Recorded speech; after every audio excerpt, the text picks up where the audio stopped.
Escacena del Campo es villa antigua, milenaria, enclavada en el corazón de la comarca natural del Campo de Tejada, a la que debe su apellido, ancha jurisdicción que los árabes ya nombraban del mismo modo, Fas Talyata, Campo de Tejada.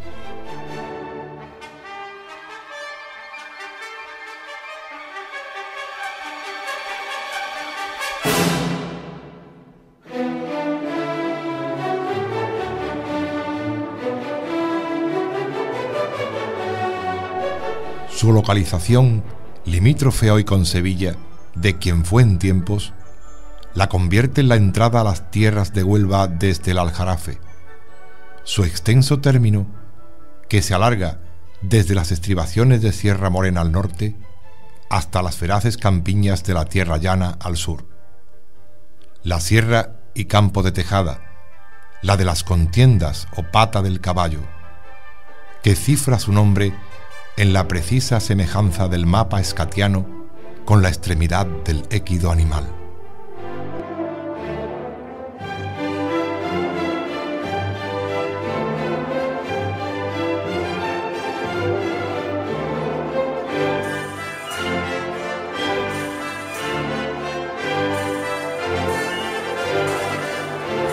Escacena, lugar de orígenes turdetanos, señalados en sus viejos ancestros, la legendaria Tejada la Vieja, su abuela, que gozó máximo esplendor de 8 a 4 centurias antes de Cristo, y en su declinar legó su ser a su hija, la Nueva.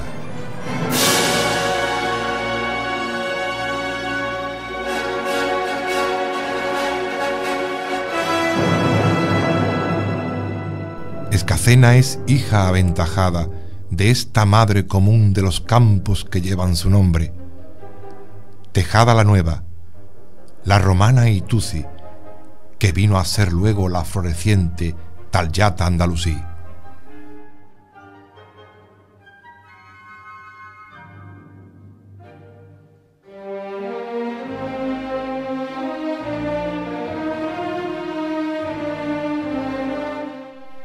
La Tejada cartaginesa, romana, goda, mora y cristiana, que conoció el avatar propio de la historia, erosionando sus orgullosas e intemporales murallas.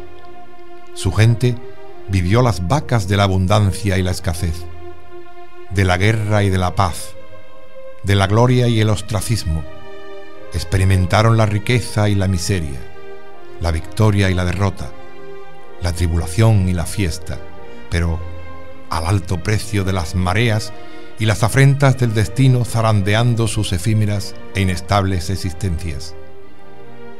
Con la paz siempre temblando en sus manos, huidiza y presta a hacer su hatillo cada vez que el horizonte pintase lanzas y pendones. Una historia trepidante, cargada de clamor y llanto, de emoción y sentir que se alojó para siempre en nuestros genes, porque en su decadencia ella vertió su sangre y su leyenda en los pueblos y alquerías de su territorio, sus hijos.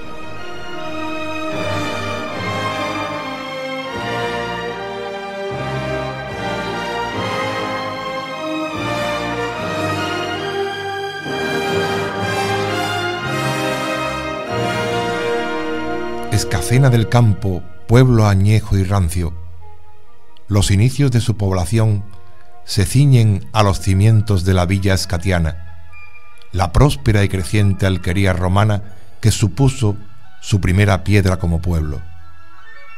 Un enclave que atesora una secularia pergaminada historia, cuyo acontecer ha forjado en el crisol del tiempo su manera de ser, su idiosincrasia, su cultura, su modo, sus creencias. El rostro de ella, que ha llegado a nosotros, a nuestros días, y que somos nosotros mismos.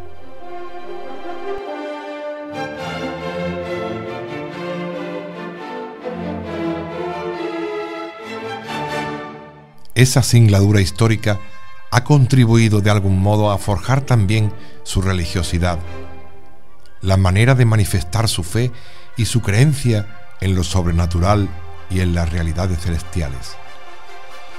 Como Villa Añeja ha logrado conservar una Semana Santa de reminiscencias muy antiguas, con pátina de bronce viejo y solera de siglos. Una representación pasionista de incalculable valor religioso y cultural que ha cruzado las páginas del tiempo, sobreviviendo a las embestidas y la alternancia del devenir de la propia historia, a los hombres y a su efecto, el de nuestras virtudes y también nuestras miserias. Todo, lo bueno y lo malo, todo es aderezo y condimento, como en el mismo Evangelio, en esta amalgama sin igual que ha venido a conformar nuestra pasión, la pasión de Escacena.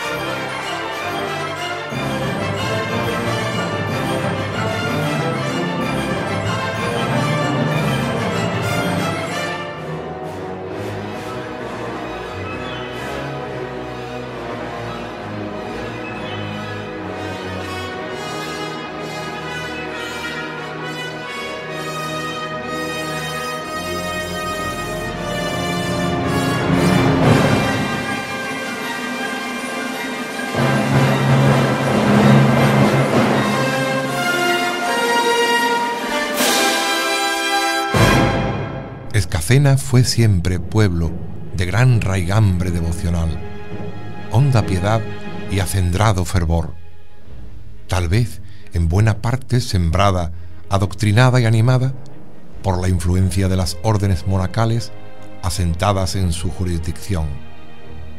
Los carmelitas calzados, franciscanos observantes y ya en los tiempos modernos, reforzado por la seráfica y bienhechora presencia de las Hermanas de la Cruz.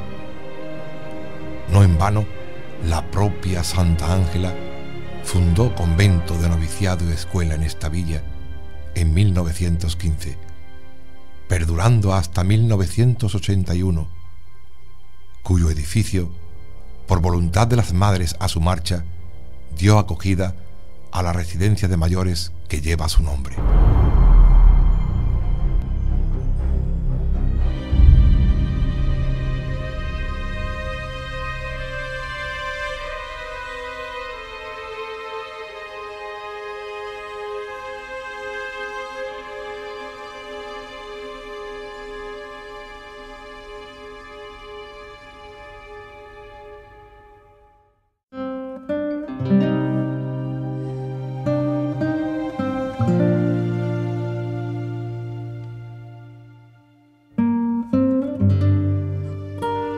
Los albores de esta magna historia nos sumergen en los remotos tiempos medievales de los años posteriores a la reconquista de Tejada por Alfonso X el Sabio, acaecida en 1253, a mediados del siglo XIII.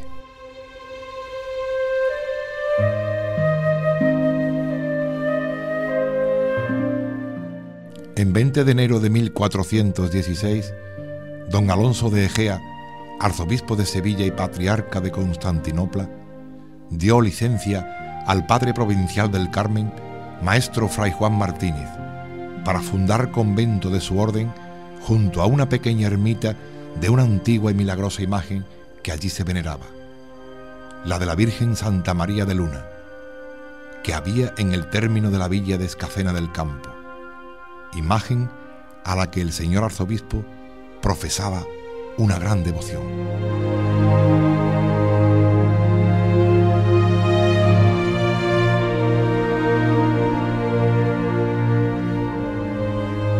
Los carmelitas atraídos por la devoción y la fama que la Virgen irradiaba por toda la comarca, fundaron el que sería el tercer convento de su orden en la provincia de Andalucía, tras los de Sevilla y Gibraleón. Las crónicas atestiguan que los antiguos moradores del lugar decían que a la fecha de esta fundación hacía casi 200 años que la Virgen de Luna se veneraba en aquella ermita, la del Prado de Luna.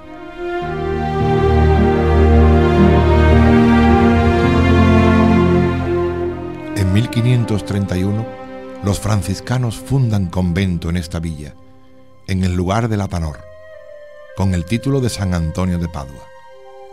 Y sería a partir de entonces, con el influjo de la llamada devotio moderna, por la adoración de la cruz, el instrumento del martirio convertido en medio de salvación, cuando la devoción y el culto a la pasión de Cristo se acrecentó, gracias al impulso de los frailes observantes, que fueron los creadores y promotores de las más antiguas cofradías penitenciales, las de la Veracruz.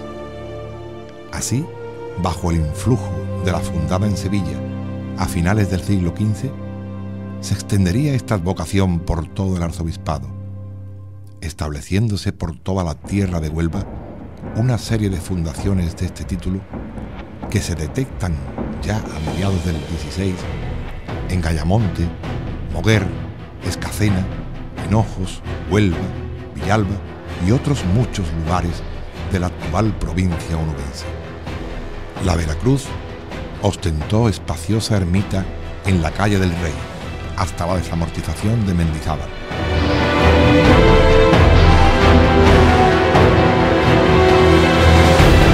La corriente de prácticas expiatorias durante la Semana Santa, que concluía con la representación del descendimiento, el Santo Entierro y el misterio de la soledad de María, supuso la fundación generalizada en la segunda mitad del XVI de un elevado número de estas cofradías por todo el territorio. Entre ellas, la de Escacena, que se vinculó a los carmelitas estableciéndose en su convento antes de ocupar su ermita de la Soledad, la que gozó hasta la desamortización de mediados del XIX.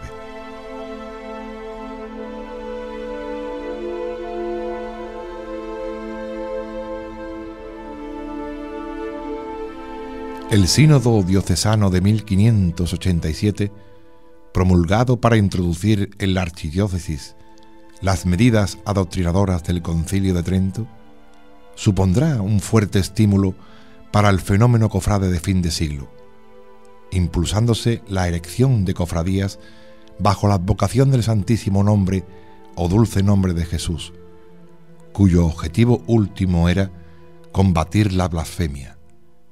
En Escacena aparece esta cofradía entre 1571 y 1580, erigida por el arzobispo Cristóbal de Rojas y Sandoval.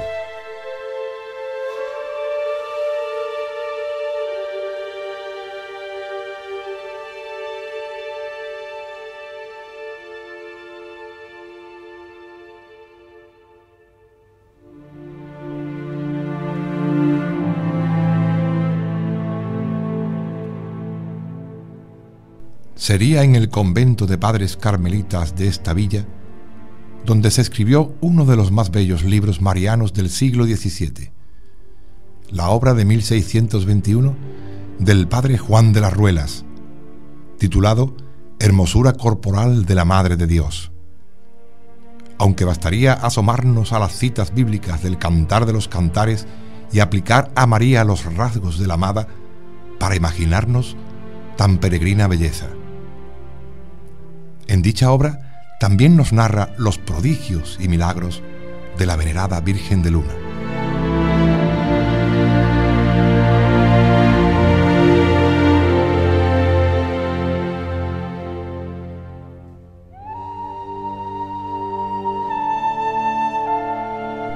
El padre Ruelas atestigua que el convento estaba separado del pueblo por la misma distancia que mediaba entre la casa de Pilatos y el Calvario, y nos dice, de su puño y letra,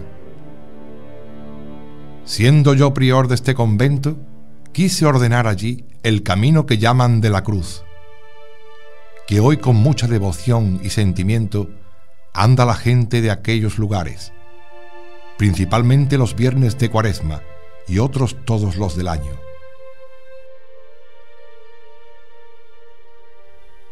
Repartidas por nuestras calles quedan aún las reminiscencias de aquel antiguo Vía Crucis que iba del convento al pueblo.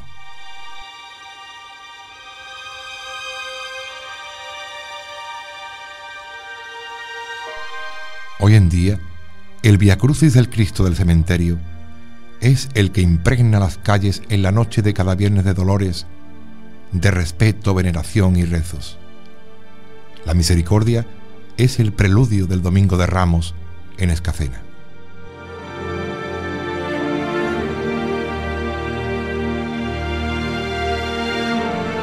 Ya en 1633 se fundaría la cofradía que en su origen se tituló de la Santa Cruz en Jerusalén y Lágrimas de San Pedro, la de Jesús Nazareno, a la que unos años más tarde, en 1637, el arzobispo Gaspar de Borja y Velasco le concedía licencia para establecerse en el monasterio carmelita de esta villa.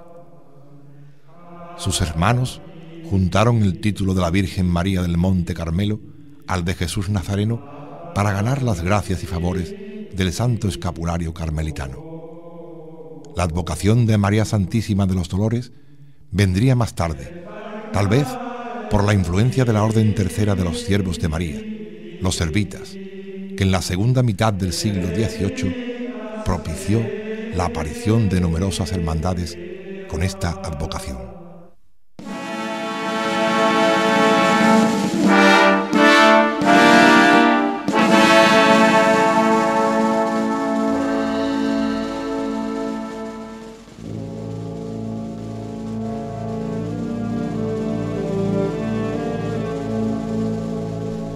Una Semana Santa que ha llegado hasta nosotros conservando la triada de fundaciones tradicional que se diera siglos atrás y de manera general en toda la tierra del arzobispado de Sevilla.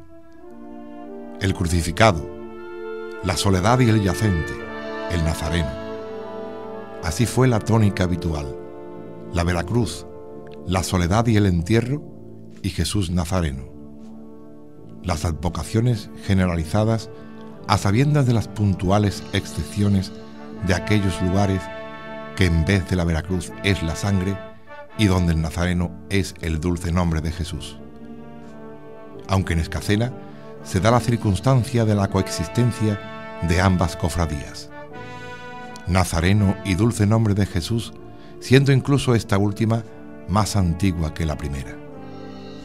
Pero la historia teje con hilos sublimes y de un modo misterioso, porque coincide que ambas corporaciones forman hoy día una sola tras la fusión acaecida en 1966.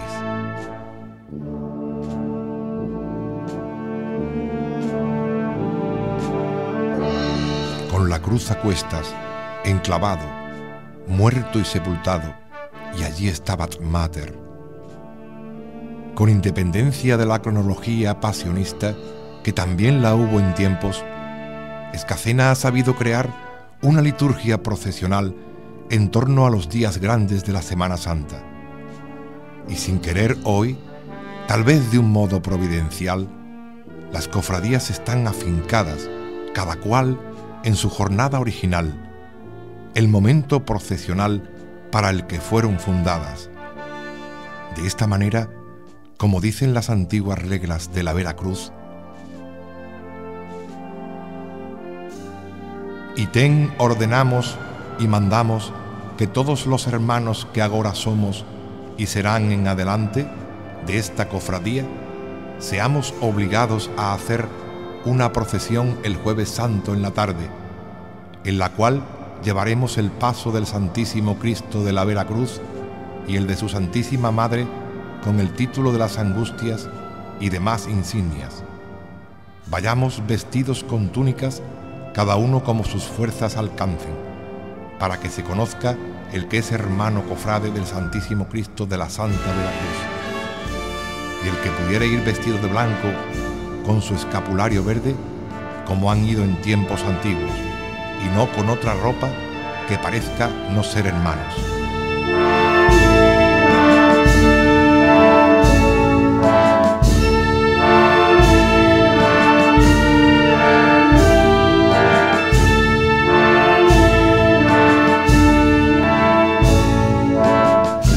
Reglas fundacionales de la hermandad de nuestro Padre Jesús, donde aparece literalmente: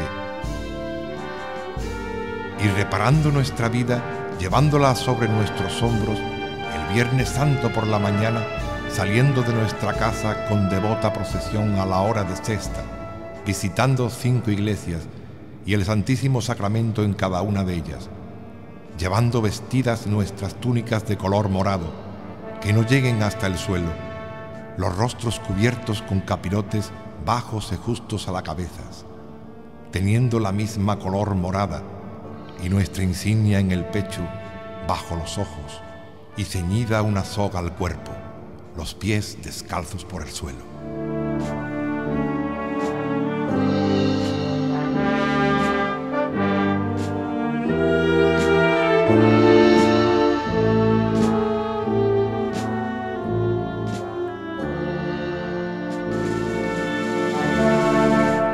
Y aquellos cofrades antiguos del Santo Entierro también convenían todos en decir en sus estatutos: y ten ordenamos que todos los hermanos que agora son y serán, seamos obligados al paso del descendimiento de nuestro Redentor y Maestro, el Viernes Santo, en la tarde, predicándose por el predicador cuaresmal un sermón, y concluido que sea dicho paso, según costumbre, se haga una procesión de penitencia en la que se lleve el paso de la Virgen Nuestra Señora, el de su Santísimo Hijo en el sepulcro y demás insignias cada una por su orden, vestidos con sus túnicas negras cada uno como sus fuerzas alcanzaren, por las cuales se venga en conocimiento de los que son cofrades, y el que pudiera ir vestido de blanco lleve el escapulario negro con la insignia de un corazón con una María dentro y los 3 clavos, como asimismo la lleven los hermanos de túnica sobre el pecho.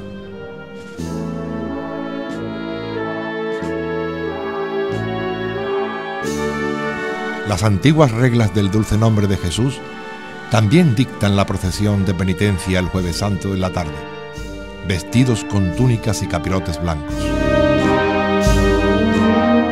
Todas ellas eran cofradías de las llamadas de disciplina o de sangre. La contemplación de estos textos fundacionales debe infundir en nosotros un profundo respeto por las intenciones procesionales de aquellos antiguos cofrades, nuestros antepasados, que sin ser doctos en letras ni ciencia alguna, poseían esa otra sabiduría intrínseca del pueblo llano, esa que sabe moldear las cosas de modo natural.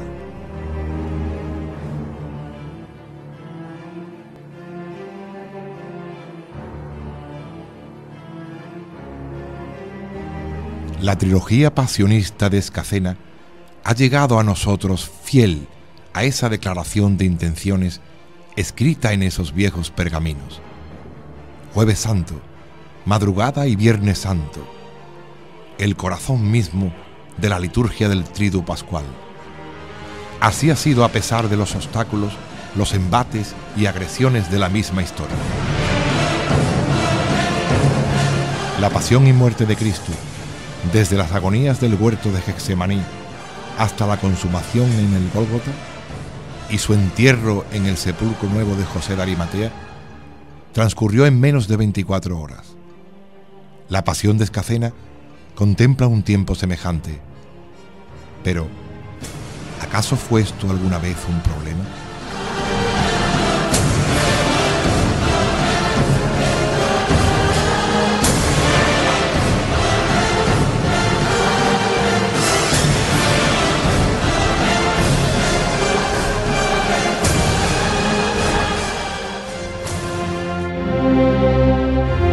se han levantado no pocas voces críticas y detractoras, arguyendo que las procesiones de Semana Santa eran incompatibles e insostenibles en tan solo 24 horas.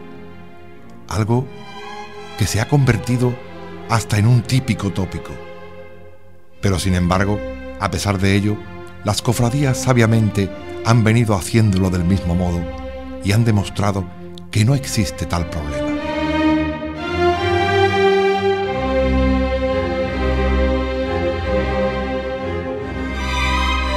El modo de vida social y religioso ha cambiado sustancialmente desde aquellos tiempos a la actualidad. Las procesiones son diferentes en casi todo: pasos, tiempo procesional, medios humanos. Pero a pesar de ello, Escacena ha sabido conservar las jornadas más señeras para sus desfiles procesionales tal como era entonces. Tal vez la providencia haya jugado un importante papel en ello, pues debemos todos enorgullecernos de la buena y pujante afición al costal que se da en nuestro pueblo. El costalero de Escacena está siempre ahí, con su entrega, a punto de trabajadera, los que hagan falta, para que nunca sea un problema aquello que tiene que ser natural, un tesoro de gran valor que ha de ser cuidado por las propias cofradías, con verdadero y especial mimo. Que los cofrades estemos siempre prestos a la búsqueda de ese Jesucristo vivo y real en nuestros prójimos, y que seamos dignos transmisores de su mensaje de amor. A su vez, seamos fieles también al legado que hemos heredado y, responsablemente, sepamos transmitir el testigo a las generaciones venideras, el inmenso valor de nuestra Semana Santa.